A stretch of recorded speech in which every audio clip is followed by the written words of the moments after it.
Assalamu alaikum warahmatullahi wabarakatuh.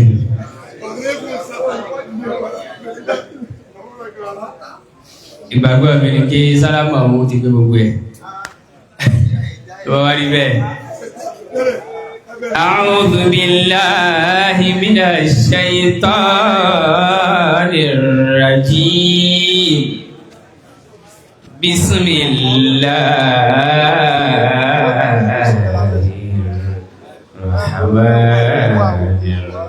Bismillahirrahmanirrahim. Allahu la ilaha illa huwal hayyul qayyum. La ta'khudhuhu sinatun wa la nawm. Lahu ma fis samawati wa ma fil ardh. Man dhalladhi yashfa'u 'indahu illa bi'idhnihi. Ya'lamu ma bayna aydihim wa ma khalfahum. ولا يحيطون بشيء من علمه إلا بما شاء. وسع كرسيه السماوات والأرض ولا يؤوده حفظهما وهو العلي العظيم. Allahu akbar. Ẹ̀yin gbogbo lè farabalẹ̀ àbí bàbá wa gbà lọ́lọ́jẹ́ wà ní Ọlọ́run ní dàmú ní Kùránì àfáàkí Kùránì náà sì dùn máa púpọ̀ àmọ́ aṣọ yìí tóbi ní kọ̀ lápò aṣọ yìí tóbi ní kọ̀ lápò ẹwà fọ́dàbọ̀ ẹ máa gbà lágbàrin wé ní Kùránì bí tìtìnárì o ẹ̀ka máa gbà lágbàrin ẹ̀tún wẹ̀gbẹ̀ bí ìwò bọ́yà kan tó bá láti mẹ́ àfáàwà Sheikh White ẹ máa bọ̀ wá ní ìṣẹ́jú méjì gbogbo àwọn àgbàlagbà tí mẹ́ ń jòkó lé àtẹni tí ó wà nínú ilé tí ó bí á tí wọ́n ti kí mi ẹ wá bá wa kí wọn ká máa wá lọ bí wá sí ilé lẹ́wà bàbá làjágbé débì kan wọ́n wá tẹ àwọn ará àbẹ̀ mọ́lẹ̀ bí wọ́n bá ti ẹ̀tẹ̀ mọ́lẹ̀ ọlọ́jẹ́ ló ti máa tẹ̀yìn àwọn Ọlọ́run ní járíwẹ́ ká tó wá pé kò sínú àṣà bàbá àbíbẹ̀kọ́ ọ̀dọ̀dárí kò sí àwọn àkànbẹ̀ wọ́n ti báyé débẹ̀ nísìn wọ́n ní ta ní kọ́dà yóò kí àgbàlagbà ló kọ àbọ̀ ń bọ̀ ọjọ́ díẹ̀ báyìí náà ni Ọlọ́run ẹsà sàdúrà kọ́lọ̀ jẹ́ mi wógún kẹ́mì tí ẹ̀nú ogun nfàsáyà alẹ́mùlẹ̀dínà zọ́làmú ayyamu qalbin yanqalibu àbá Lukman ẹwà kí níjòkó lẹ́kẹ́ kí gbogbo àgbàlagbà níbi kí wọn bí introduction àtàrífù bil asghar. A'udhu billahi minash shaitanir rajim. Bismillahir rahmanir rahim. Inna waliyya Allahu alladhi nazzala al-kitaba wa huwa yatawalla as-salihin. Àkọ́kọ́ kíkí àkí Ọlọ́run tọ́ka ọlọ́jẹ́ náà ọkà kún àdúgbò àlùbáríkà tí gbogbo tí ń jẹ́ ilé alájẹ́ àgbàlẹ̀ ẹran ti pé ẹ̀sùn ń bẹ̀ àwàlà ní nínú àánú tọ́lọ̀ ṣe fún alọ́lọ́jẹ́ ni pé péyàn bá lọ Asia rí ọ̀dọ̀ wa ni ó gbà débẹ̀ péyàn bá lọ Muhammad Kamaluddin University MKU ọ̀dọ̀ wa ni ó gbà débẹ̀ péyàn bá ń bọ̀ láti Kìṣí tó fẹ́ wọlé alájẹ́ àgbà yóò gbọ́dọ̀ wa kọjá kọ́dà lọ àdúgbò tó ní iléeṣẹ́ rédíò àdúgbò wa jẹ́ kan ó sì ní gbogbo àdúgbò nílọrin tó ní iléeṣẹ́ rédíò wà ní SBS ọlọ́jẹ́ kọ́dà ètò gbogbo àdàbíyà tọ́lọ̀ fi àfà ọmọ lẹ́yìn sí nígbà tí wọ́n gbé lọ wọ́n wò pé àdúgbò àlùbáríkà ọlọ́ẹ̀ká gbé sí ẹgbẹ́ ìṣó ní SBS ọlọ́jẹ́ ẹ̀sẹ̀ parí Ọlọ́run gbogbo rẹ̀ yìí lábí àṣẹ bàbá ọlọ́lá wa bàbá ọlá lọ́lọ́jẹ́ àwọn ọmọ ọlọ́jẹ́ pọ̀ yà yìí káwílẹ̀ kẹta wallahu ya'simuka minan nas la takhaf daraka wala hawla wala quwwata. Bákan náà kí bàbá wa ọ̀tún àgbò ẹ̀dàkẹ́ pàrọ̀ ṣe ò fáwọn náà káwílẹ̀ kan sí Sheikh wallahu ya'simuka minan nas. Nínú àwọn táàmọ̀ sí introduction wọn bàbá wa ọ̀tún àgbò náà wà nínú àwọn olóyè bàbá ọba lọ́rin. Gbogbo àdàbíyà ọlọ́jẹ́ náà ni wọ́n. Gbogbo àdàbíyà ọlọ́jẹ́ à ń bẹ tátàrí àyà bàbá wa ìmáàmù àgbà gbogbo tí ń jẹ́ ọlọ́jẹ́ àtàgbègbè rẹ̀. Ẹ̀dàkọjá wílẹ̀ kan sí ọlọ́jà rí pẹ́ bàbá wa àgbà arọ́wà sí àgbà bàbá Olúmọ à ń kí yín à ń kí bàbá wa chairman gbogbo àdàbíyà ọlọ́jẹ́ àfáà Sheikh Abdulrahim At-Taslim à ń kí wọn à ń kí gbogbo àdàbíyà anífowó ṣe ìta mẹ́rin ọlọ́jẹ́ táwọn náà ń wọlé bàbá wa láyé bàbá olúwájú àgbà gbogbo àwọn àfáà wa. Bákan náà bàbá wa associate professor Maulaya Dr. Abdulghani bàbá Abdulghani owó yálé ọmọ alájẹ àgbà ọmọ ọlọ́jẹ́ làwọn náà ọlọ́njà rí ń pẹ́ wọ́n sá òkè aláwọ̀ à ń bàbá wa míṣánà tí wọ́n jẹ́ míṣánà gbogbo kọ̀rí bàtà gbogbo rẹ̀ à ń kí gbogbo ìyá lọ́jà lọ́lọ́jẹ́ àwọn náà ti ń wọlé bọ̀ wá afáwa bàbá wa almudir bàbá àbèjì ẹnu bàbá wa nù bàbá mùkọ́dà gbogbo ẹ̀yà afáwa à ń kí yín o lábẹ́ àsíá bàbá wa ìmáàmù àgbà gbogbo ọlọ́jà àtàgbègbè rẹ̀ ọlọ́run wọlá ìdásẹ̀ wọ alájí àgbà tí wọ́n dásẹ̀ wọ àyè yìí tó ṣe pé ẹjọ́ ká máa jòkó báwọn náà ọlọ́run wọlá ìdásẹ̀ wọ wọn tí wọ́n dásẹ̀ wọ àyè yìí lánàá bàbá alájí àgbà pẹ̀lú àwọn bàbá Maulana Sheikh Habibullah pẹ̀lú bàbá ìmáàmù àgbà ẹlẹ́ẹ̀kejì Maulana Sheikh Khidir ọ̀rẹ́ tímátímá ni wọ́n bàbá tó bí alájí àgbà bàbá Sheikh Habibullah agbọ́ nínú tàn kọ́dà ń bẹnu tíra minal ulama al-qudama wal muhdathun li imarati Ìlọrin tí èmi ọmọ bàbá imam tí wọ́n ní kí n kọ ìtàn náà ń bẹ́ẹ̀ pé bàbá imam ẹlẹ́ẹ̀kejì tí wọ́n jẹ́ chief imam àkọ́kọ́ gbogbo ọlọ́jẹ́ àwọn àti bàbá tó bí alájí àgbà Sheikh Habibullah ọ̀rẹ́ tímátímá ni wọ́n tí wọ́n máa ń wá wọn wá èyí wọn lọ́fà bálájí àgbà bá ń lọ wọn ní ẹ̀ǹsó ní ọlọ́jẹ́ nígbàtí ẹ fẹ́ gbé sí àríkà náà fi ní àdúgbò bàbá ọ̀rẹ́ bàbá mi ẹ̀mọ̀ gbé ìṣúbẹ̀ ọlọ́mọ́jẹ́lẹ̀ alájágbó dìtàbú mọ́jọ́ ọlọ́jẹ́ ọba jẹ́ láyéláyé la hawla wala quwwata. Wassalamu alaikum wa rahmatullahi wa barakatuh. Sọ́lọ́gbọ́nù ti báláǹsì ìjòkólẹ̀ yìí púpọ̀ ọlọ́ba dúpẹ́ fún wọn kọ́dà ẹ̀rí gbogbo ń tàbí níwà sí náà wọ́n kálùkọ́ máa wọ́n pé àṣà tó júràn o ìfẹ́ àti tipẹ́tipẹ́ tí ilé ọmọ lẹ́yìn náà ń bọ̀ wá láìpẹ́ ẹ̀rá kùnkùn kálùkọ́ máa lọ dira kalẹ̀ ẹ máa lọ dira kalẹ̀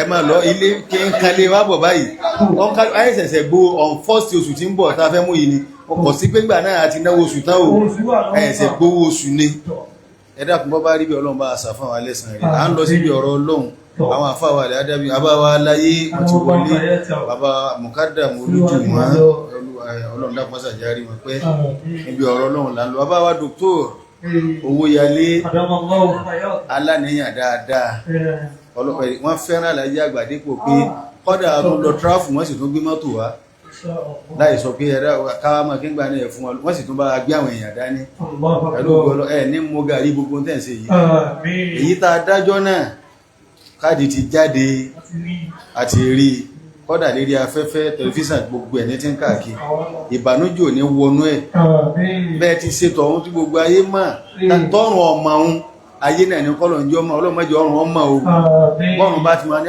ayé gbọ́ ọ̀run mọ̀ ìyàwó ń jó lọ́wọ́ báyìí ló kú ọlọ́run ní sí ti wá bẹ́ẹ̀ ọlá jẹ́ kan oṣù ọlọ́run ẹ máa bẹ pẹ̀lú dáadáa àwọn kan Al-Hikmah University kan ní àlọ́ gbọ́rọ̀ ọlọ́run bàbá wa Sheikh wa Mahmood Yusuf Adéwọlé Al-Adabi Al-Ikhlasi al-Ilori al-Ansori al-Azhari pẹ̀lú ògbọ́ ọlọ́run ní jẹ́ gbé gbogbo ọ̀nà tá máa ń gbà gbéyàn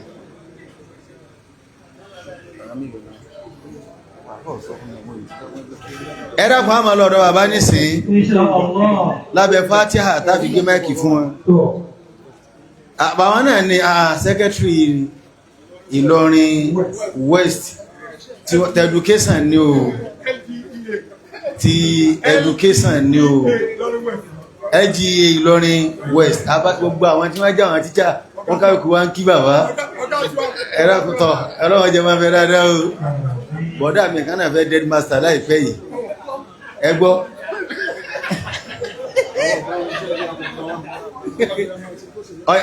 àfá alákọ̀ọ́kọ́ tí kèsí ìyá ọlọ́wọ́ jọ máa dáa fún ọ sí ọgbó ti ga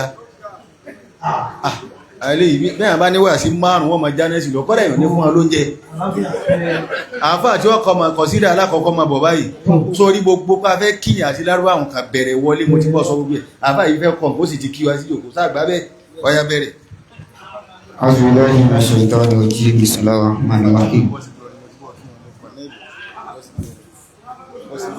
يا زمرة الآداب والعرفان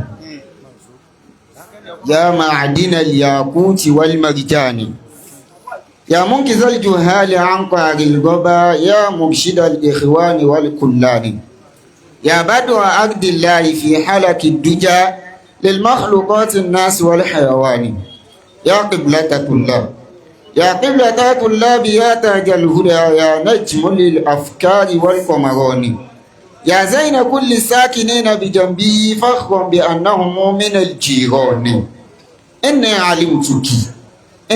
علمتك في المعارف موئدا وكما رأيتك أمدة الأذهان ولقد نظرتك مذ دخلتك طالبا فوجدت أنك زينة البلدان وعرفت أنك روضة ميمونة بتوسع الآداب والأفنان ودريت أنك شجرة أثمارها من أطيب الأثمار والأكسون فطفقت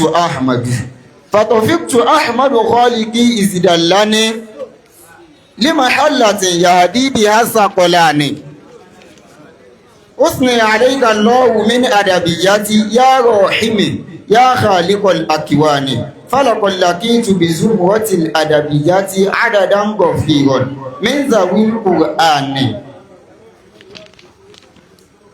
دار من ليس عندي القدر عن أوصافه والكفر لا يحوي بها الفكان إذ إنها دار الهداية والنجاة عن فتنة الغي البهيم الداني دار حوت متبى العلوم جميعها وسمت بها ذكرا مدى الأزمان دار بها سن النظام ببلدتي وبها تسود حضارة السودان دار إذا ما سار في حوماتها أعمى تشيح بها له الأعنان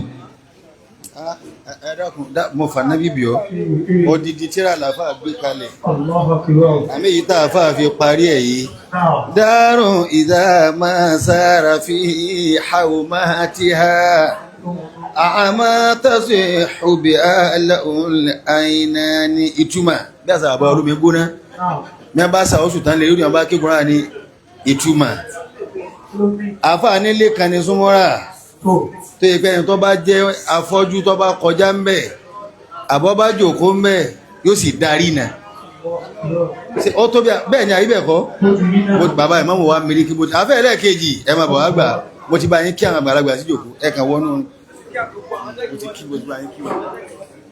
عنوان نص أبدا فلن أنساك يا علم الهدى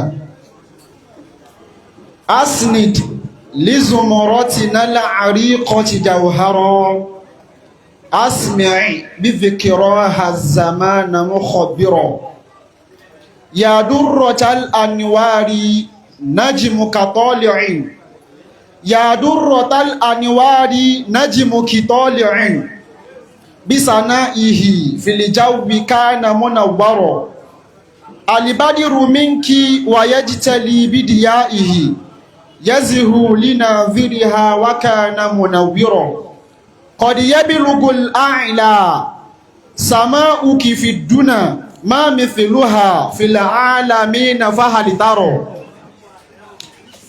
wasamati bi arbiqati dalalati wahtawaj fi batniha al-yaquti thumma al-jawhara nahadat ma'adinuha kafa afimaruha wahawat riyaduha mawridan wal kawthara garasat majaniya wal manahila lil wara ya'ti ilayha fil madain wal qura tugini khamisal haimina bimaiha ahyatuhum abadan wa dhuhil ma'ashara dawul ulumi liman arada mafazatan yarqa ila al-ulya biha kullu liwara dawul amanati la takhunu amanatan tastawdi'u sirra li ahli mufaffara darus salamati lil unasi jami'ihim wa nasimuha lil jari kana mu'athira hiya jannatun lisakinina riyaduha ahla min al-mafi haythu iza jara alhamdulillahi al-aliyyi bi annani min fari'iha wajanaytu minha al-azhara abadan falan ansaki ya alama al-huda fi aishati biki qad aluhi wa afkhara innal kamala hatiman ala dhal qarini yashhadu annama ummul madarisi zumurati man yunkiru innal kamala la uswatun yuhtha fi wad'i nizami wa ni'ma ma qad dabbara qad assasa shaykh al-kamal madarisan bituqal ilahi fasara asbaqa akbara farhamu rabbi wa'fu an fardatiha warham khalaifahu mada tahta thara ahlan wa sahlan ummatan adabiyyati bihudurikum ahlan aqulu mubashshara. Ẹ dákun àfáà wa náà tí wọ́n kéèkì nínú ọlọ́mbà wa sàn lẹ́sàn dáadáa wọ́lá jẹ́ ká ṣoṣo ọdún àfáà kọkíwú náà tó lálàáfíà dáadáa alhamdulillahi aliyyi bi annani min fari'iha wajanaytu min al-azhara àfáà dúpẹ́ fọ́lọ́hun páwọn náà jẹ́ kanú àwọn ẹ̀tún zúmọ́ra àwọn sì ká òdòdó jẹ òdòdó tó lálàáfíà pẹ̀lú ẹ dákun bó ti mọ́nà ọlọ́run bá àsán ẹlẹ́sàn án lọ bí wá sí bàbá pẹ̀lú ògo ọlọ́run yìí tí wọ́n fi ròyìn yìí ẹ̀mí àti mòdírù àwọn ẹrú ọlọ́run kan lọ́sàn yìí àfáà ni bàbá wa láyé ni wọ́n wọlé wọn bàbá ọlọ́run jẹ́ máa bẹ dáadáa ọlọ́jẹ́ kan àfáà oníwà sí ọlọ́run jẹ́ máa bẹ dáadáa o ẹ̀sẹ̀bẹ̀ wọn náà láyé wọn àbí tọ́ tó ní wọ́n máìkì dání tó máa gbàlejò máa dàlà bàbá ahàlẹ̀ wàsálẹ̀ akíràwọ̀kúnlọ́sà ó sì dédé wàm tàbí ògùn ọlọ́run àpadà sí bú tí máa ń bá àfáà tọ́bá dá sí tọ́lọ̀ ń bá ní kíjọ bó pè sọ́dọ̀ ọlọ́run níjọ bá yín bọ́lọ̀n ti síra àwọn alájẹ́ àgbà dáadáa ọlọ́run síra àwọn alájẹ́ àgbà púpọ̀ ìfẹ́ ń bẹ lọ́tọ̀ èèyàn máa ń nífẹ̀ẹ́ èèyàn kọ̀ sáburú ń bẹ o báyà lágbájá mọ láìkì ẹ̀ wàláì kò sí ẹni tó lè gba ọkàn yàn kó ń bẹ àwọn bá ti ní pé ọ́fíìsì ní ìwọ náà mú bí yìí dání àwọn èèyàn wọn kálukú ọmọ àwọn òkè ọlọ́run dákun bàbá síra rẹ̀ dáadáa pẹ̀lú ògbó ọlọ́run tó dámàlà alájà gbọ́n náà sábà jámánà yín wàláì àbá àmúráyì mudir lọ́sàn yìí láàjọ ń wò àwọn ní àìrú ọlọ́run yìí sí báyìí tẹ́lẹ̀ tí wọ́n sì fi nǹkan kan sí lẹ́nu lọ́wọ́ dì báyìí ọlọ́run ní sọ ti ní dìbẹ́ èyí tí ìsọ ni pé ọlọ́run ní lé yín kò ní láyìn àfa ó jẹ́ kí mùdírù tó ní Allahu akbar almudiri ẹwà gbà yẹ máa mú lọ wọ́n ní bàbá ó lo 20 ìṣẹ́jú àmọ́ mo fi ìṣẹ́jú 10 kún ẹ lọ 30 ìṣẹ́jú gẹ́gẹ́ bí pé àná bàbá mú ìzì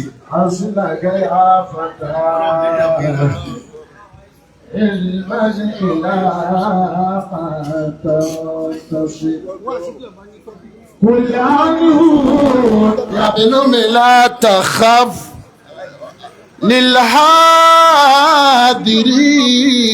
والمقترب شيخي اللبيب الألمعي أصل الأصول بلا الريب بركاته عمت جميع الأرض من كل الحسب دوما به نتفخر بين الأعاجم والعرب فخري بعلمه هي مصدره بشرى يا خير الطلاب أدبية أبدية من شيخنا تاج الأدب أدبية أبدية من شيخنا تاج الأدب. الصلاة على النبي المصطفى صلى الله عليه وسلم. اللهم صل اللهم صل على سيدنا محمد على سيدنا محمد وعلى آله وصحابه وسلم وسلم آمين. mo dìde kí bàbá wa ẹni Ọlọ́run kí Allah. bàbá wa Ọlálọ́jẹ́ Sheikhu. ní apá àlàáfíà wọn mo kí bàbá wa Mágàjí Ọ̀tún Àgò lọ́lọ́jẹ́ Sheikhu. mọ́ kí àwọn méjèèjì pé àwòtáàdù làwọn gbogbo àfáà tí ń sọ̀rọ̀ láti ẹ̀ka ń sọ ọlọ́jẹ́ ọlọ́jẹ́ dàbí Mákà níjó ní Mákà ajó ní tí wọ́n ń ṣe lọ́lọ́jẹ́ níyì ni wọ́n ń ṣe lọ́hùn níjó níyì tọ́lọ́jẹ́ bí ijó níyì Mákà lọ́jẹ́ Allah. níbi àwàyé ẹnu ẹnìkan kan ọ̀gbá wípé kò jẹ́ gbalẹ̀ rí fẹ́ gún máa jọ ṣe ń lè mọ̀ tí mo kọ́kọ́ fi pilẹ̀ ohun bí wọ́n bá kí ọlọ́jẹ́ ọ̀pàǹpàpá kí dasọ́gídí èèyàn àtàtà ìlú òkú wọn máa kí ọlọ́jẹ́ agbẹ́gilére ni wọ́n èmi náà tí mo dúró wájú yíyan ọmọ eléégún ni mí níjẹta àtàná ilé tí yín náà ọmọ tí wọ́n ń ṣe ń bẹ̀ ìjọ ẹnu àfa àkàdájú bẹ́ẹ̀ kọ́ mi mo ní ẹ̀bí yín ni ẹ̀yìn di ìmáàmù lónìí ni ilé bàbá yín tẹ́lẹ̀ òṣòkò ni wọ́n ń ṣe gbogbo ọmọ Yorùbá tí máa ń bẹ nínú ayé wọ́n ti ń ṣe kinní kankan tó gba Islam bọ́bọ́ wa rí bẹ́ẹ̀ ní Mákà tí gbogbo wa ń lọ náà wọ́n ń ṣe kinní kan bẹ́ẹ̀ ń jẹta wọ́n ń ṣe kinní kan bẹ́ẹ̀ lánàá ìran Ànábì Ibrahim ní ilé ọlọ́jẹ́ ní bàbá Ibrahim náà máa gbẹ́gi ní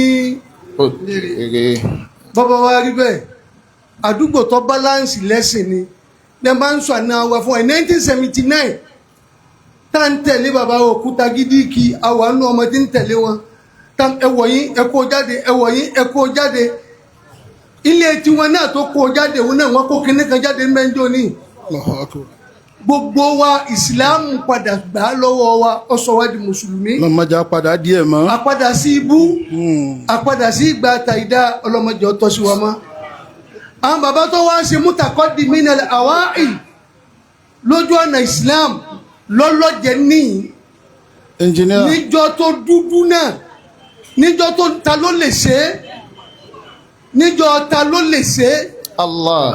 ìtọ́kùngbà tá a fọ́ sọ́tà fún wa nísìnyí wọ́n ní bàbá wa àfá àgbà bàbá tó bí Àlàájì àgbà àti bàbá wa ìmáàmù ẹlẹ́ẹ̀kejì lọ́lọ́jẹ́ intimate friend ni wọ́n tí ń túmọ̀ sí ń jọ ilẹ̀ gbóná tanipa rẹ̀ ká tí ó sọ pé Allahu Akbar iná ni bàbá tó bí ìmáàmù ti sọ pé Allahu Akbaru. àwọn bàbá jọ níyùn níjọ́ gbọ́dọ̀ wí làwọn wí ọwọ́ àdọ́lá fáwọn ọmọ ẹni tọ́rọ́jú sí tọ́lọ́hún níjọ́ tí ọ̀sẹ́ni tí ó ṣe Allah. bàbá wa àgbà ìmáàmù àgbà lọ́lọ́jẹ́ Adamallahu hayatahu. mọ́tàrà tí wọ́n kí bàbá wa Ìdà Saifullah. àfà ọmọ àfà àfà ọmọ àfà الله bàbá àgbà ládébàtà ọlọ́mọsàbà kẹ́ bàbá tẹ̀ tẹ̀ rẹ̀. آمين يا الله. mo kí bàbá wa ádìmìlì ilmi wal ulama bàbá tó jókòó ní ọwọ́ ọ̀tún wọn wọ́n sì ṣe é bẹ̀ lójú agbo ní ẹ̀yìn wọ́n jẹ́ àmọ̀ pé gbogbo ohun tí wọ́n bí wọ́n tán sára Alhaji Àgbà pátápátá. الله áàdì ni bàbá aláyé tún ni wọ́n tún ṣe ìmáàmù fẹ́ ṣàdúrà lẹ́ẹ̀kan ìmáàmù kan ló wọ́n ṣàrọ́wà sí bàbá wa gbàgbà sẹ́gbẹ́ kan pé mo lè bí ọ èmi ni ó jẹ́ ń gbẹnu àáfàá sọ. الله أكبر. gbogbo àwọn tí ń ṣe bẹ́ẹ̀ ọmọ wọn yìí pasán àtẹ̀yìn àtàwọn ọmọ yẹn ní pasán o. آمين يا الله. associate professor حفظه الله ورعاه. àna mi ni wọ́n ó sì hà gbogbo ń tápọ̀ kági bá bí èmi ni mo bí الله ọmọ wọn fẹ́ mọ Dr. Rilwanu àpọ̀ kági إن شاء الله. ní àgọ́ adéwọlé tèmi ọmọ rẹ bàbá mi ẹsẹ̀ bẹ̀lẹ̀ kan sí kìí ṣe gift ọlọ́run ní káwọn tí wà náà rọ́jú tètè sí ti mọ́ kí afá mi àgbà níjòkó inú ẹni ọ sọ fún wa pé tí ọ da bàbá aláyé ń bẹ́mẹ̀ الحمد لله. wọ́n wá ta mi wọ́n wí kankan tí pẹ́ẹ́nu tèmi ọ̀gbá títí tò ní àmọ́ wọ́n wí ìtú wọ́n sì ní ó ṣẹlẹ̀ ńjọ́ náà sì ń ṣẹlẹ̀ títí tò ní bá ń ṣàlékún kí àti ìgẹ̀ fún bàbá wa aláyé. آمين يا الله. الدكتور الإمام الجامي أدام الله حياته. الأغنبي أدام الله حياته. àmín òun bàbá aláyé nù ọlọ́run tó kẹ́ bàbá aláyé sí آمين. àti ìgẹ̀ àti ìkẹ́ ọlọ́run bá ṣe fún àti gbogbo tí wọ́n bí. آمين يا الله. bàbá wa aláyé bàbá wa mọ́gàjí ọ̀tún àgùn lọ́lọ́jẹ́ aláyé ni ọlọ́run tún jẹ́mi ọlá yóò gùn sí. آمين يا bàbá wa الله. lọ́lọ́jẹ́ àná jímàrọ̀ jẹ́ làwọn jímàrọ̀ jẹ́ ń bẹ lálùkì àmọ́ olóore tiwa ni àjọ ń ṣe ìlàsíyà ní ọlọ́mọṣà báńkẹ́. آمين. má gbàgbé àfa mi kò sí báńkẹ́ wọn. آمين. bámi kẹ́ àfa mi jọ̀wọ́ olúwa. آمين. mo bá ti ń kẹ́ mọ́. Mama ra ní gbòòrò Mádínà, Mayọ̀wálá láìka ọ̀bí ọlọ́run. bámi kẹ́ àfa mi. Ìmáàmù Málíkì. má gbàgbé àfa mi. Mo fò ti Kàmálì. bámi kẹ́ àfa mi. Sheikhu Bashiru. má gbàgbé àfa wa. Khalifa Barhama bó bá ti ń kẹ́ mọ́ màrá ní gbòòrò Mádínà, Mayọ̀wálá láìka ọ̀bí ọlọ́run. má gbàgbé bàbá wa. Àmì kò sì bá kẹ́ má wọn. gbàgbé màmá wa. Àmì kò sì bá wà kẹ́ wọn. àwọn ayáwá dọ̀wọ́. Wọ́n rẹ̀ sátìrámánì. ọmọ wa dọ̀wọ́. Ọwọ́ rẹ̀ sátìrámánì. gbogbo ẹbí wa dọ̀wọ́ ẹ. Allahu Latifu bó bá ti ń kẹ́ Muhammadu ní gbòòrò Mádínà, Mayọ̀wálá láìka ọ̀bí ọlọ́run. má gbàgbé jámà mi. Àmì kò sì bá kẹ́ wọn. bámi kẹ́ jámà mi. Ìjọ Ìkìláàsì. má gbàgbé jámà wa. Àmì Ìbàdúnláhì. má gbàgbé jámà mi. Ìjọ alásàlátù bó bá ti ń kẹ́ Muhammadu ní gbòòrò Mádínà, Mayọ̀wálá láìka ọ̀bí la ọlọ́run. hawla wala quwwata. Illa billahil aliyyil azim. bàbá wa alifa muhammadu awwal. Adama Allah hayatahu. ọlọ́mọba kí àfáwà alábọ́ndó.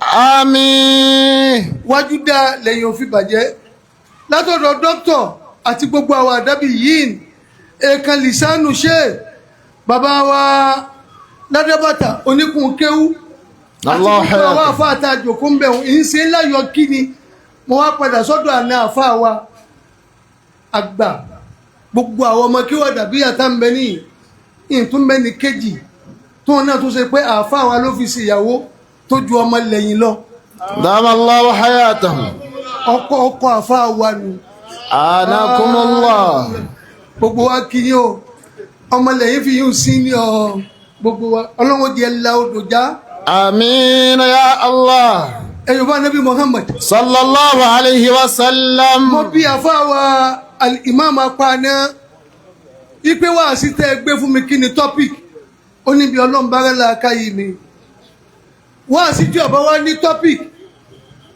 a máa fi fẹ́ gbà wọlé ni nítorí pé lè má ṣe tí wọ́n prepare fún iná ìná tẹnu tèmi bóde àmọ́ ìtẹ́mi kíyèsí pé ó yà sọ ni pé 100 years sálàjì àgbà ti dálé kéwúlẹ̀ ilẹ̀ fẹ́ ṣayẹyẹ ilẹ̀ fẹ́ ṣe ayẹyẹ nínú oṣù kejì ọdún oṣù tá a dájú kọ yìí náà ni àti bọ̀tá àwọn ẹni rẹ gbogbo ẹni ọba gbáyé sí tọlọ́hun nítorí tọlọ́hun kí ni á kíbà wọn.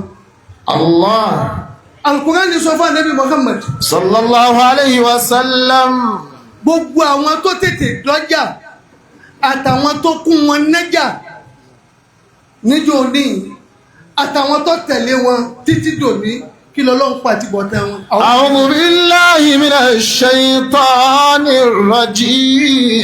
الرجيم. بسم الله الرحمن الرحيم.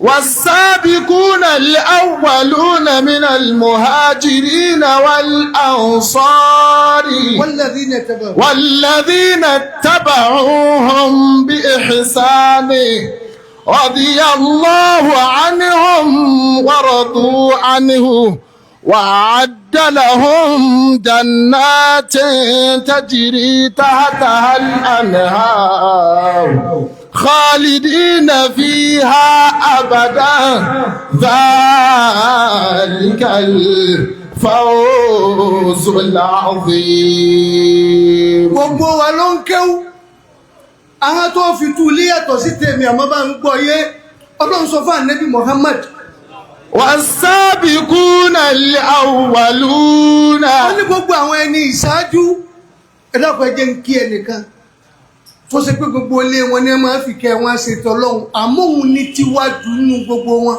Alhaji Zulu tó jókòó yìí. Allahu Akbar. gbogbo àwọn tá a máa lọ wá sí Ansarul Islami òun èdè wá sí ọwájà wa lọ òun ló mọ ọjà tí ń fi ràn gbogbo yín ni kọ́lọ́wọ́ pèlè èèyàn mẹ́jọ wọn fi wọnú wọ́. Àmín. Naam. والسابقون الأولون. Al-Qur'ani sọ fún Ànábì tiwa Muhammad. Allahu ó ní ẹ kíyèsí àtẹni tí ó ṣe tànàbí àtẹni tí ó padà gba tànàbí bíbí alladhina sabaqu àwọn tó ti ṣáájú níjọ ọkọ̀ sẹ́ni tí ó ṣe. من المهاجرين والأنصار. Allahu Akbar. والذين اتبعوهم بإحسان رضي الله عنهم ورضوا عنه وأعد لهم جنات تجري تحتها الأنهار خالدين فيها أبدا ذلك الفوز العظيم. ذلك الفوز العظيم. ẹni ẹ má bọ̀ والسابقون dákẹ́wúdúó Ọlọ́run tóbi ó tóbi àwọn kan Ọlọ́run ó tóbi Kùránì tóbi àmọ́ Ọlọ́run tó tóbi tó tún tóbi Al-Kùránì ó tóbi àwọn kan. Allahu Akbar. inú ẹni tí ó wọ jàtá àgbọ̀dọ̀ mọ́mọ́ lóde yìí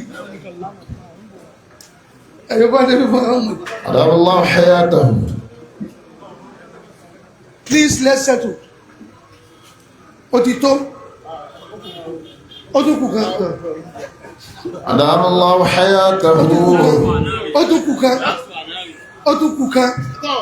Èmi náà mo ti sọ fún yín pé Ọlọ́run. والسابقون الأولون. Lẹ́yìn bá ti ní ẹ dákẹ́ Kùránì kíké ẹ máa dákẹ́. Bọ́lọ̀ ń bá ń sọ lọ́wọ́ bẹ́yẹn bá ń tún sọ. Àwọn sì fẹ́ sọ. Ká máa jẹ́ wọn gbẹ̀sẹ̀ àfi ká dákẹ́. Sẹ́kún tún kù kan. Lẹ́yìn kíkì yẹn ní ọba wá wáyọ̀ jẹ fáànì.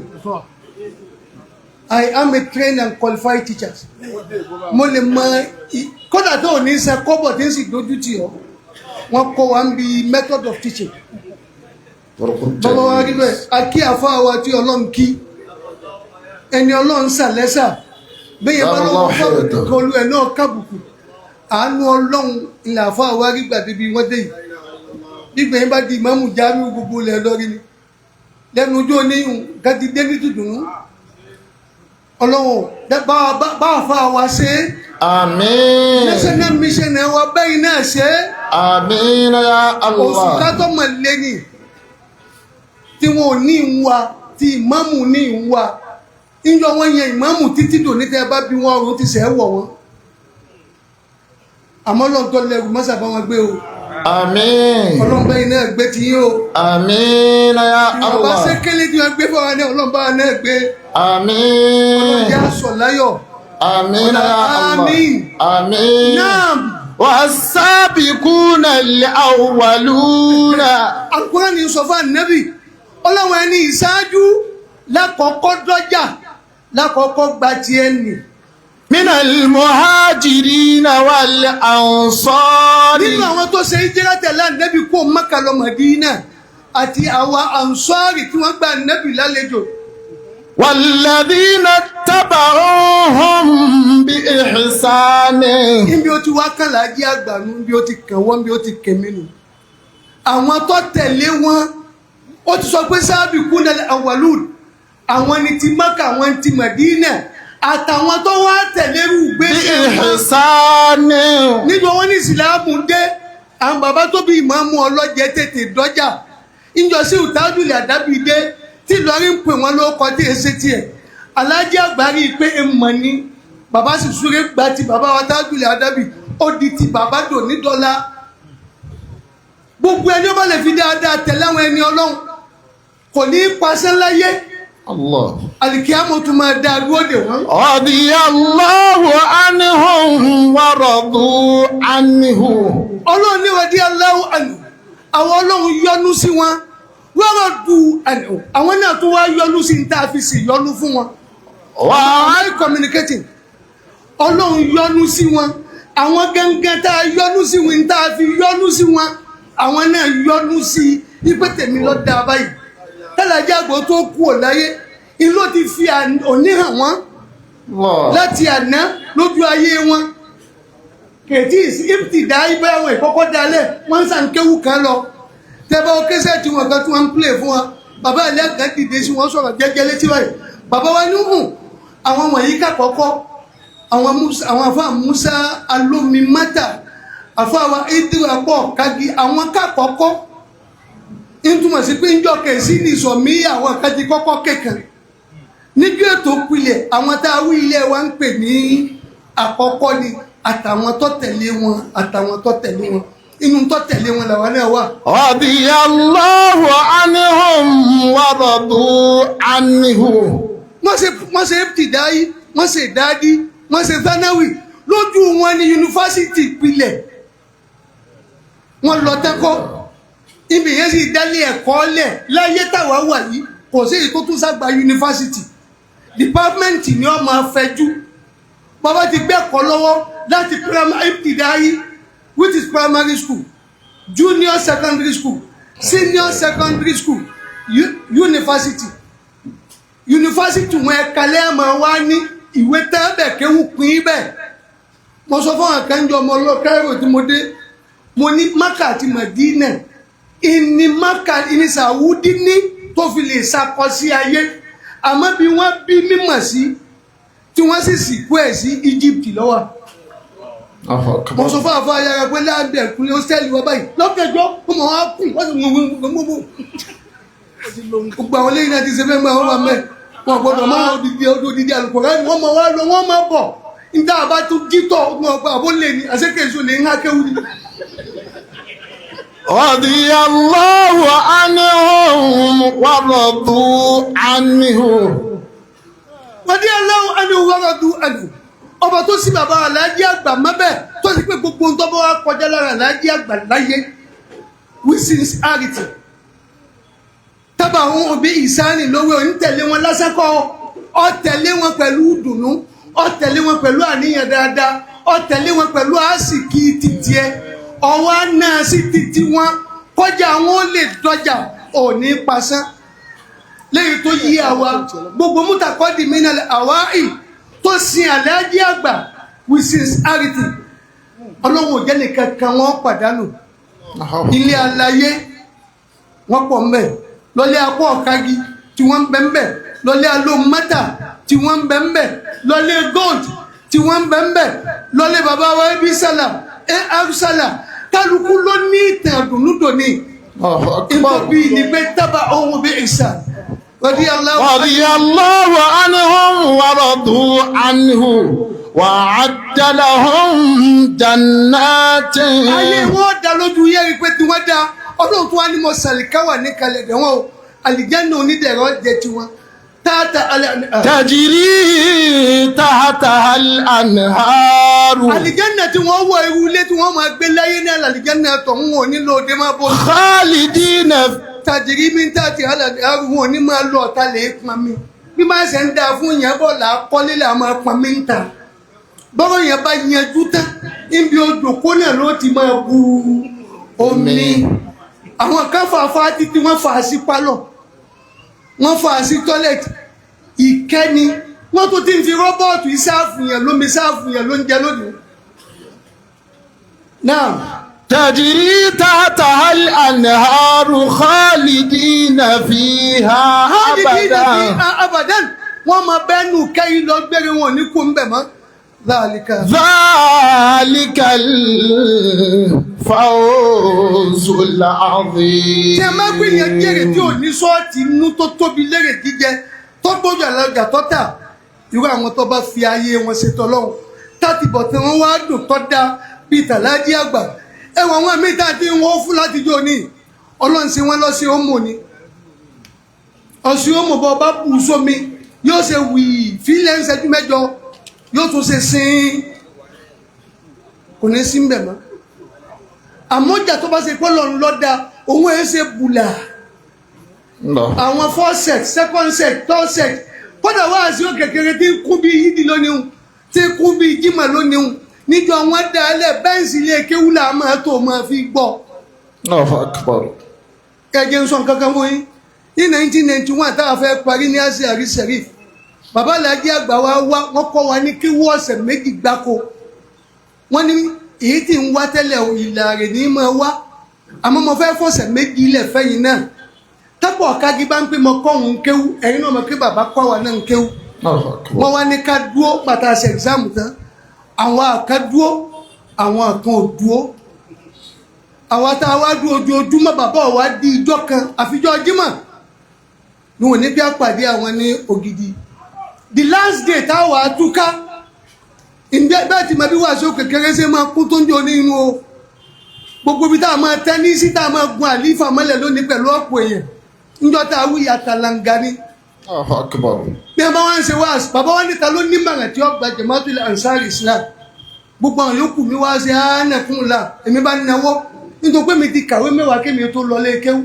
sẹ́yìn pé ìwé sì máa kọ́yàn ní wáì kéwú dogmatic belief pọ̀ lọ́dọ̀ wa àfàwà kéwú ọ̀làjú tòní táwọn bàbá wa national mission náà sọ fún wa pé bí mí ní tí ọba yí ọ ọmọ kéwú mi kà máa páìlì ẹjọ́ ni mo bá náwó bàbá bá ní ẹjẹ́ kó súnmọ́ bí ma wá súnmọ́ wọn ní bàrà ò lọ fẹ́ gbà wá mo ní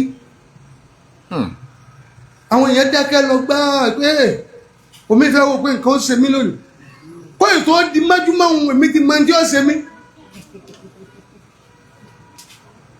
mo wá bọ́ wájú mo ní anakunla bàbá ní bisimilá mo ní Jama'atul Ansar Islam ìjọ tó tóbi ni ó kọ wá sí káàkiri gbogbo ayé àmọ́ àléébù méjì ń bẹ́ẹ̀ bí wá sí tá a máa ṣe wọ́n ní kílà kọ́kọ́ mo ní wá sí ìwé lákòókò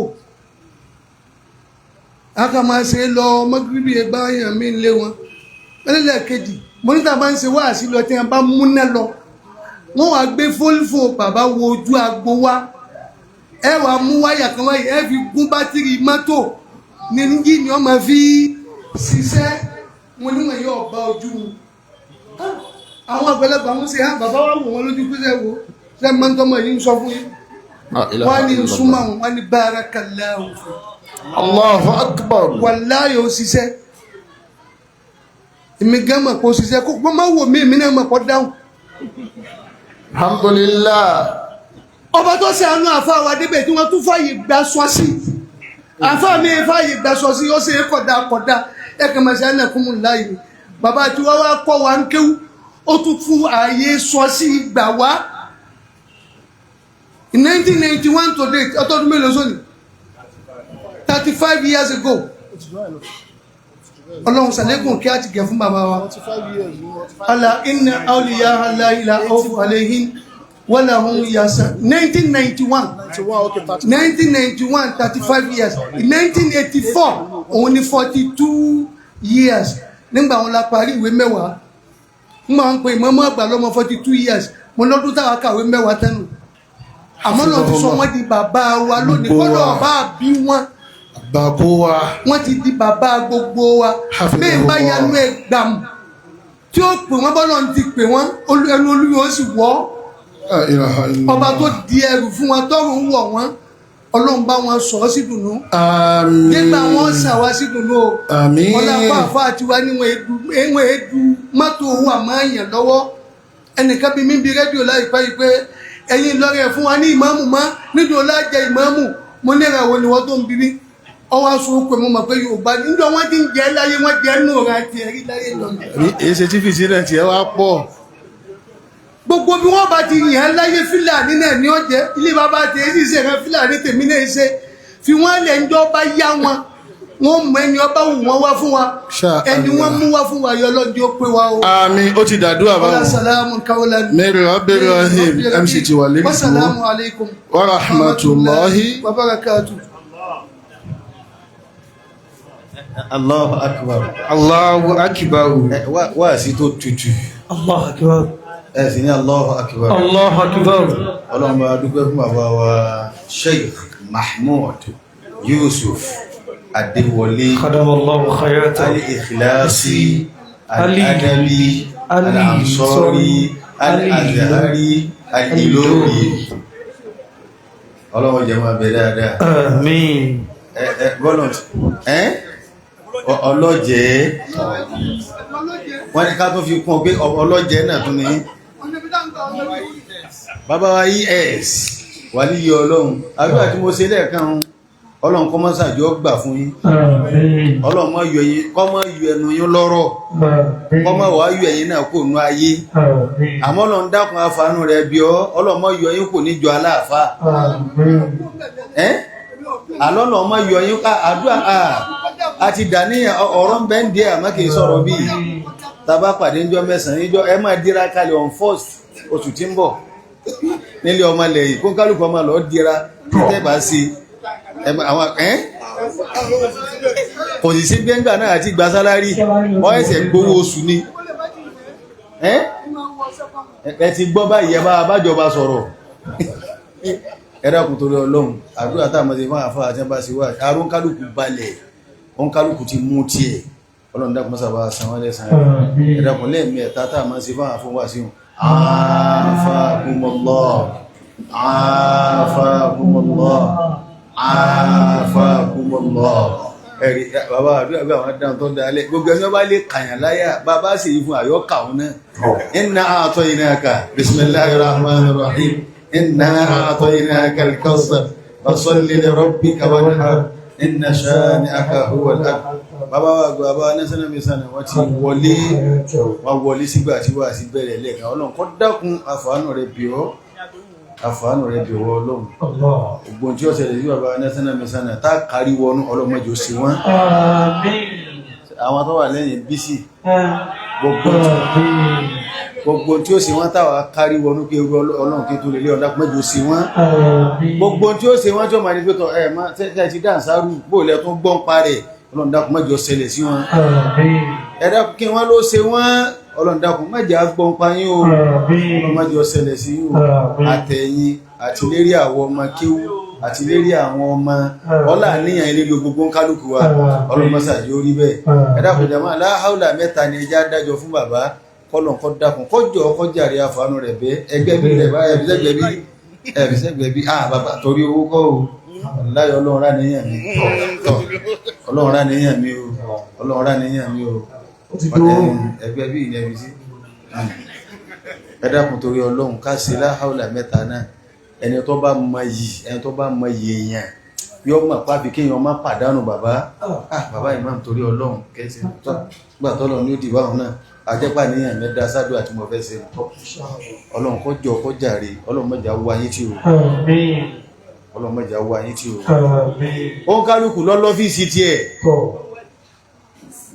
ẹ̀kọ́ta ti ilé Àlàjí àgbà bàbá gbogbo ìgbàlẹ̀ máa ń ṣe Kùránì yìí nìbí ní tìláwàdì sí ẹ̀kọ́ta yìí ilé Àlàjí àgbà ní ọlọ́mọ lè yínkùn ilé Àlàjí àgbà o ẹ̀dàkùn jàmọ́ ẹ̀sẹ̀ ámìnà dáadáa ẹ̀sẹ̀ ámìnà dáadáa láhàó làwọn ẹja bá ti ṣe tán máìkì ọmọ wa lọ́dọ̀ wọn lókù ẹjá farabalẹ̀ káṣọ ya bismillahir rahmanir rahim la hawla wala quwwata illa billahil aliyyil azim la hawla wala quwwata illa billahil aliyyil azim ẹ̀dàkùn ẹ̀yọ̀kan yóò tó kù ta fẹ́ sí yìí bàbá gbogbo àwọn orí ohun ìwà ń tẹ̀lera wọn kò ṣubú lera wọn oore ni kójú ọ̀rọ̀ àbí oore ni kí èèyàn máa sin máa lọlé ọkọ bẹ́yàn bá kó àga sí ìta tẹ́lẹ̀ fẹ́ súnmọ́ ọlọ́kọ tó jò bá ilé rọ̀ látàárọ̀ dalẹ́ tí ó ṣubú lura wọn nu ọ̀kan wà wọlé òjò wà wà ń ta oore ń tẹ̀lera wọn fún bàbá bí n ti ń bá yín sọ̀rọ̀ lọ́wọ́ yìí ọmọ ọ̀kan nú àwọn ọmọ tí bàbá bí náà tó bímọ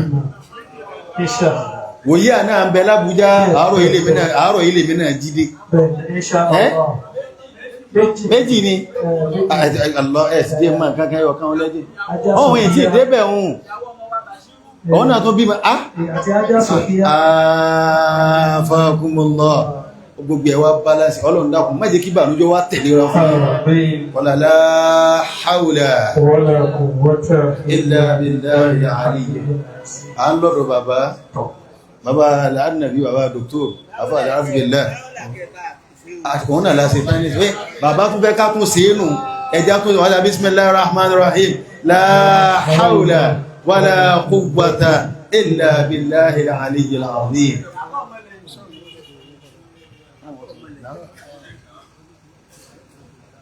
kọ́dà bàbá tán tó ṣe wá sí fún alẹ́ nìsìn tán báyìí nìsìn ọmọ tí wọ́n náà tó bímọ aláàárọ̀ yìí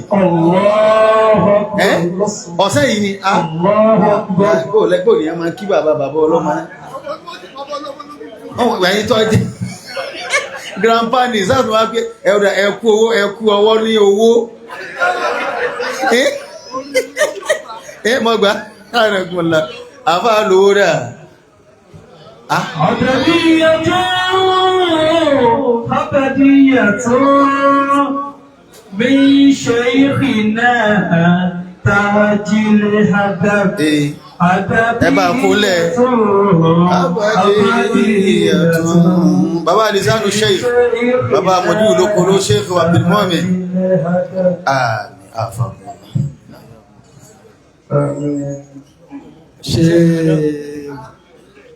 أعوذ بالله من الشيطان الرجيم بسم الله الرحمن الرحيم أعوذ بالله من الشيطان الرجيم بسم الله الرحمن الرحيم الحمد لله رب العالمين الرحمن الرحيم مالك يوم الدين الحمد لله رب العالمين الرحمن الرحيم مالك يوم الدين اللهم صل على سيدنا محمد وعلى آله وصحابه وسلم اللهم صل على سيدنا محمد وعلى آله وصحابه وسلم آمين آمين adúpẹ́ lọ́dọ̀ Ọlọ́run alhamdulillah aya Nabi Muhammad sallallahu alayhi wa sallam.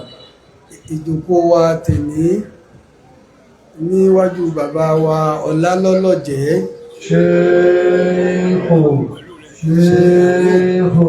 شيخ والله يعصمك من الناس لا تخاف درك ولا تخشى ولا حول ولا قوة إلا بالله. àti bàbá wa ọ̀tún àgbò شيخ Ìlọrin شيخ ìgbà bàbá wa Àlàjí àgbà lálejò lénìí àmọ̀rírì ẹ̀ kìí ṣe àkọ́kọ́ tí àwọn Ansar Islam ó wà sọ́dọ̀ bàbá wa ìmọ̀mọ́ àgbà lọ́lọ́jẹ́ ti pẹ́ ní bàbá wa Alhaji àgbà ti ń wá níbi a sì ti bẹ̀rẹ̀ àìsí bàbá mọ́ kọ̀ jásẹ̀ wa ń bí alhamdulillah bàbá mọ̀mọ́ àgbà ẹ̀kọ́ àlejò kálukú ló ní séwù tiẹ̀ séwù tèmi yìí yóò sì fìlà séwù wa ìdà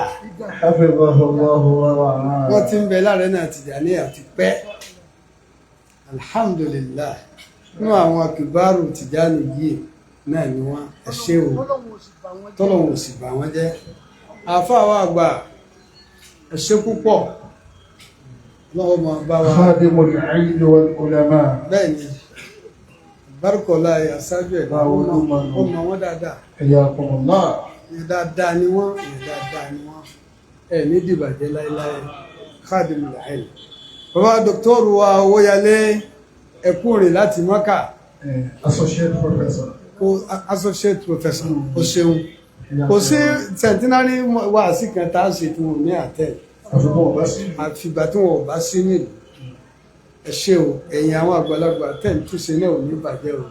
àmín. bàbá àgbà aláyé Qadir àti bàbá wa Qadir ẹ ṣé púpọ̀ Sheikh Al-Arif bàbá Dr. Al-Arnabi bàbá àgbà ọmọlẹ́yìn Lisanu Sheikh gbogbo ẹ̀yin àfáà wa ẹ̀rí bàbá wa Adéwọlé tí wọ́n ṣe wá sí wọ́n jẹ́ǹtù púpọ̀ wọ́n jẹ́ǹtù débi pé wọ́n sọ̀rọ̀ wájú Àlàjí àgbà bàbá sì kú bàbá gbọ́ tí ẹ̀rọ kó ń ṣe Ọlọ́run sallallahu alayhi wa sallam wọ́n wọ kíláàsì ìjọ kan bí bàbá bá sì sọ̀rọ̀ tán ẹnìkan ó pé iná àtẹ̀ná wọ́n ní iná àtẹ̀ná bàbá ní fún ta ni Àjì Adéwọlé ní àfẹ́yìn náà ni bàbá sì padà wọ́n wọ́n sẹ́wọ́n ọ̀rọ̀ kí ọ̀pọ̀ àwọn ọmọ èyí tẹ́ ẹjọ́ lónìí Ọlọ́run mọ́ ti ṣe lájẹ́ mọ́ kọ́ má já ní ẹ̀yìn àtọ́lọ́run ọ̀dàrú èrè tọ́lọ̀n tó fi kún àtòrè àtòjú owó ìkankan ò ní yíwọ́ mọ́ wa lọ́wọ́ wọ́lá sàlámù káwọlẹ̀ àfà Mu'izz ẹ̀yìn àfà wa lọ́lọ́jẹ̀ Aláàjì wa Súlú àkíyín bá wà láyé àkíyín bàbá olójú wọn gbogbo ẹ̀yìn àfà wa lọ́lọ́jẹ̀ tá a papọ̀ tá à ń jẹ́ Ittihadul Adabi yìí ájìmọ́tẹ́ ni mò ń wò ẹ ṣé o ẹ̀ṣẹ́ ń ṣe pé wọ́n ń gbé kinní yìí lọ gbogbo kẹ́mọ̀gbé sẹ́ǹkùnlé yóò padà dìtàn lọ́la báfọ̀ ọmọlẹ̀ yìí ṣe wípé agba centenary lè wà kódà fáwọn ọmọlẹ̀ yìí ti ń palẹ̀ mọ́kalẹ̀ pé gbogbo yín la pè o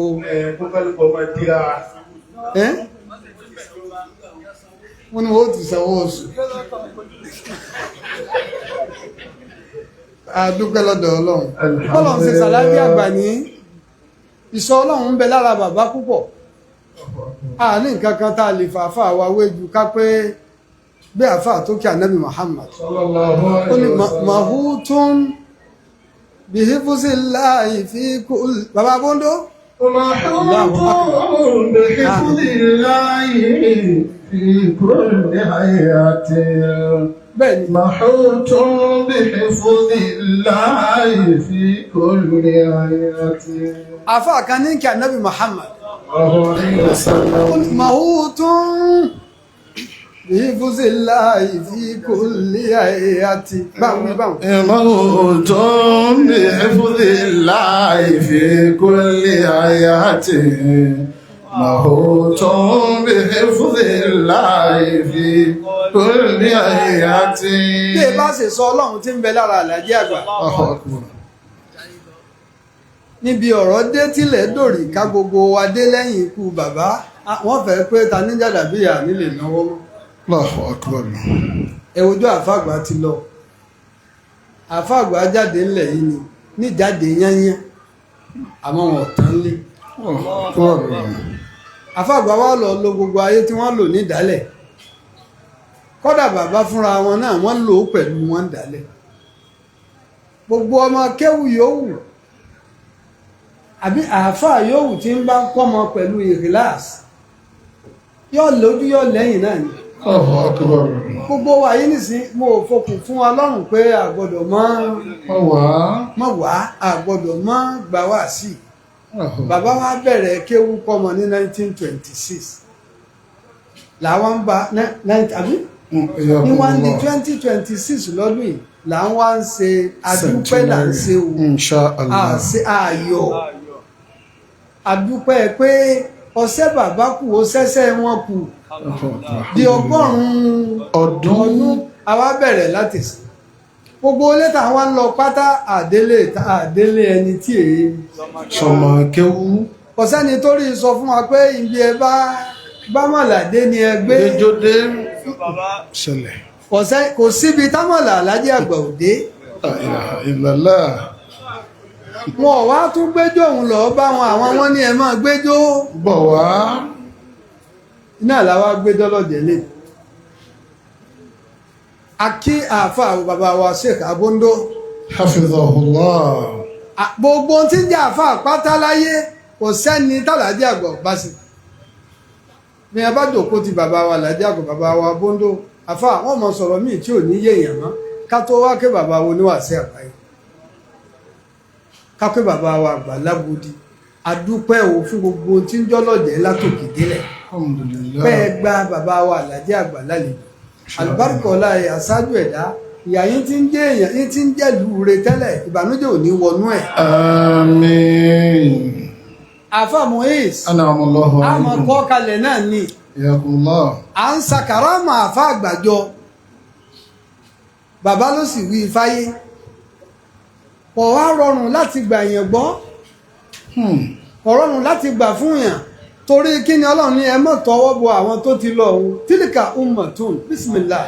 أعوذ بالله من الشيطان الرجيم بسم الله الرحمن الرحيم تلك أمة قد خلت لها ما كسبت ولكم ما كسبتم تلك أمة قد خلت لها ما كسبت ولكم ما كسبتم ولا تسألون عما كانوا يعملون. ẹ dákun tá ń kébò sí fún gbogbo ayé ni pé ká gbìyànjú kájọ bàbá. تلك أمة gbogbo ọ̀nà ni ká fi gbìyànjú èmi ò lè mú yìí gbogbo ẹ̀ ò ṣe é mú tán àmọ́ múmú tí wọ́n mú táwọn ọlọ́jú séhùn Ọlọ́run ò sì fi wọ́n lẹ̀. تلك أمة قد خلت لها ما كسبت ولكم ما كسبتم. تلك أمة gbogbo ọ̀ká ìmọ̀ye wọn wọn ni bàbá wa Aláàjì Àgbà Mọ̀lánà Sheikh Adam bàbá Àgbà Lágbàjì bàbá Lágbàjì dọ́mà gbogbo wọn tẹ́ rí wọn àwọn ọmọ kan kọ́dọ̀kà láti làhá mọ́ kásábàtì bàbá wa lábì kan Mọ̀lánà Sheikh Ahmad Rifai. تلك أمة قد خلت لها ما كسبت ولكم ما كسبتم. ẹ tún kọ́lẹ̀ lẹ́ni a máa gbọ́rọ̀ Aláàjì Àgbà lọ sí ni afọwọ́mọlẹ́yìn mo tún gbọ́ mi lónìí. Allahu akbar. àáfàá Sheikh Abdulrasheed Akalambi salaisi. radiyallahu ta'ala anhu. ìjẹta àáfàá Abdulrasheed Akalambi salaisi. Allahu akbar. àwa kírun sí i láǹjẹta láàárọ̀ yìí wá ní fìdá àwa parí fìdá àwùtán àwa lọ́dọ̀ bàbá wa Ọlágbára bàbá mi ìṣúná lágbára la haula. wọ́n sọ̀rọ̀ tọ́pọ̀ wọ́n á sọ̀rọ̀ Aláàjì Àgbà ṣèwádìí àwa múra tá a jáde lẹ́nìkan wá fà mí lẹ́yìn wòlíì mọ̀lá Aláàjì Àgbà. Allahu akbar. wọ́n ní bàbá wa àdúgbò àwọn yà yìí wọ́n wá kẹ́ni náà tán wọ́n á wọ Ọlágbára bàbá wa Mẹ̀súnà wọ́n wá fẹ́ cross pé mọ́tò kan wá ń sáré bọ̀ ń sáré náà bọ̀ kálukú ń dá dúró kọ̀ gbà bàbá ò sì gbójú sókè wọ́n sì ń lọ báyìí wọn ò ṣe é pé ní dúró wọ́n ní yọ kọ́ dọ́dọ̀ wọn báyìí ó sì dúró lẹ̀ kan náà gbogbo táyà rẹ̀ sì fọ́. تلك أمة قد خلت سولت لها ما كسبت ó tàn wá ní ولكم ما كسبتم. ó wá ní ọ̀rọ̀ yìí kó má bàa dirọ́ Alhaji Saka wá ní Alhaji Saka máa bọ̀ kí ló ṣẹlẹ̀ ń jọ́ báyìí kò tí kí ló ṣẹlẹ̀ ń jọ́ tí bàbá fẹ́ kírọ́ọ̀sì títì ó ní mọ́tò kan tá à ń dá dúró tí ò dúró tí ń bọ̀ wù ó ló sì dúró lógìgì gbogbo táyà rẹ̀ sì fọ́ ó sì sì sí. Allahu akbar. Allahu akbar. ọ̀rọ̀ àrọ̀ yìí ni Allahu ta'ala anhu. iná lóde ń lọ mọ̀ ó tún bè é bùsì láì. في كل هيئة bọ́lọ̀ ń bá ti ṣe èèyàn bó ṣe ṣe wọ́n o ìsọ ọlọ́run fúnra rẹ̀ ní ọmọ ní ọmọ ọrọ̀ kiri ká في كل هيئة gbogbo ẹni ọba wá rírò àwọn wọ̀nyí tó wá gbà wọ́n lálejò في كل هيئة. ó dùn lẹ́nu rẹ̀ tọ́lá wa máa ṣe ń lé kéwú ó bá di bàbá parí àdúrà nínú tá a máa kọjá ní ọlọ́run ọ̀wọ́lá ìsọ rẹ̀ tí ń bẹ lára àwọn ẹni rẹ̀ ìnira tí ń bẹ Nàìjíríà báyìí ọlọ́run ọba kàpú Allahumma àmín. ọlọ́run dàpọ̀ bá wa kàpú Àmín. bá a ṣe wá ń yà yín bẹ́ẹ̀ náà ni wà sí lọ láǹsàrò sílá àmọ́ àwọn àfọlọ́jẹ́ ẹlẹ̀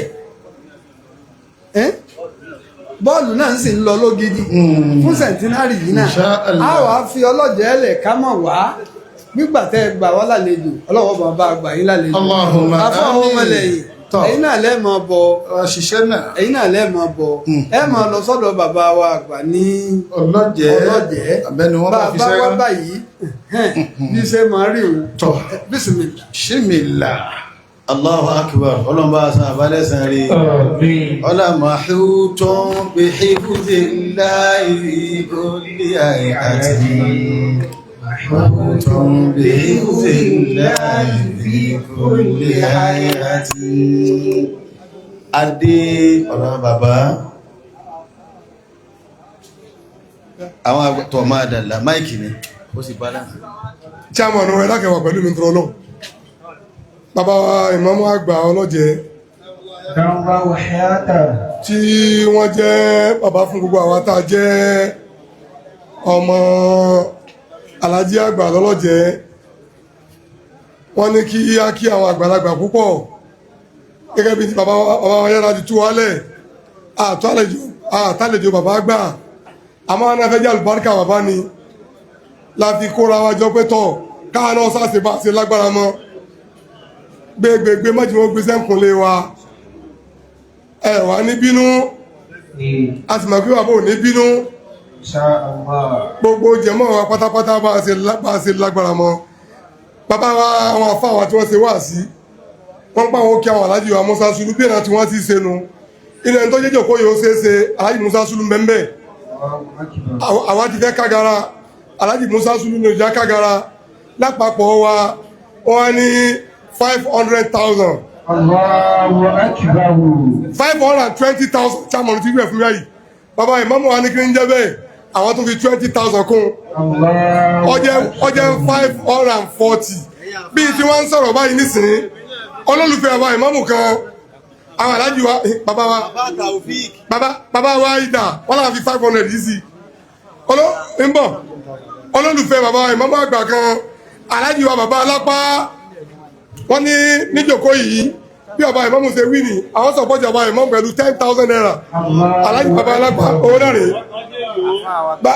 ẹ máa ṣírò owó yẹn tí débi kan dúró bàbá wa bàbá àdínní ọlọ́jẹ́ àwọn ń gbọ́ lónìí báyìí nísìnyí lẹ́tà pẹ́kọ́ tó dọ́dọ̀ tí wọ́n láwọn fún jòkó yìí ní 1,000 naira owó náà rèé bàbá wa mọ́gàjí bàbá wa ọlọ́jẹ́ ọ̀fọ̀ jẹ́ agbẹ́sẹ́wù bàbá wa mọ́gàjí ọ̀tágò àwọn méjèèjì bàbá mọ́gàjí ọ̀tágò ní bàbá ọlá ọlọ́jẹ́ wọ́n sọ pọ́jọ bọ́ ìmáàmù àgbà ọlọ́jẹ́ ní 30,000 naira ẹgbẹ́ sí owó mọ́gàjí ọ̀tágò ọlọ́jẹ́ 20,000 naira 600,000. ọjọ́ 600 lọ 50,000 wọ́n rè bàbá kílẹ̀ tó ń yìnbọn jábọ̀ bàbá wa Kàmálù dín ìwúlá ọlẹ́dú èló 10,000 naira ó ti dé àyín àdàbí àtà mẹ́rin 20,000 naira lákẹ́ mọ́ sí ohun afẹ́kọ̀ọ́mọ ìtí ọ̀jẹ̀